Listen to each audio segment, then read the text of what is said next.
Oggi pulizia a casa di mamma. Ho iniziato stamattina molto presto. Vi mostro il video dell'inizio del lavoro. Se siete curiosi, io, bene che di conto. Uno sfaccello. Limoni dappertutto.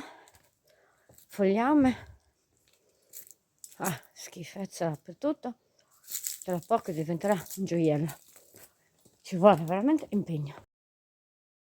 Per fortuna che un contadino mischierà tutta sta roba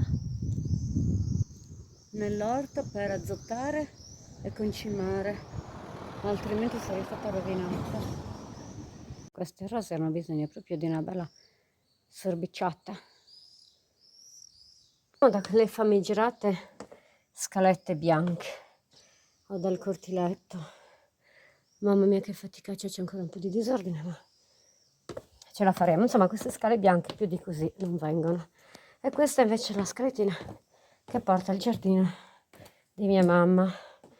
Qui ci sono le orecchie d'asino che hanno il loro habitat naturale, ideale.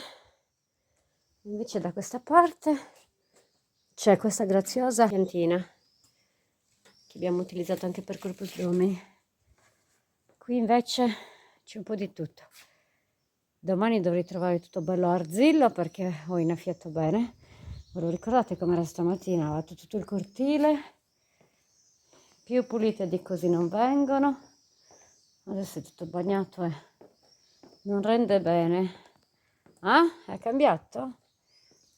Non so quante ceste di erbacee ho buttato via. Adesso è davvero tutto bello. Pulito. Anche qua, fin dove è arrivata l'idropulitrice. Poi qui userò un altro po' di olio di gomito. Ed ecco le piante di mamma. Non mi addentro perché adesso ho gli stivali puliti. Quella è la cuccia del gattino, che poverino adesso non c'è più. Andata sa che ne arrivi un altro. Qui ci sono le rose, gli alberi degli agrumi, ancora un po' di limoni. Mi sono rimaste le rose da potare. Persino l'universo non è stato creato tutto in un giorno, per cui non ho questa presunzione.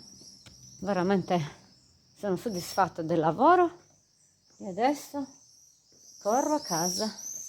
Babbo è già andato a dormire. Sì, veramente bello pulito. Ed ora una bella doccia a Tulli Cardangio. Ci vediamo presto. Ricordatevi che per curare i giardini occorre moltissimo olio di gomito. Come dice la mia carissima amica Marina Lesca, a curare la terra bisogna star chini. Ciao, buonanotte e a Sibilisanos.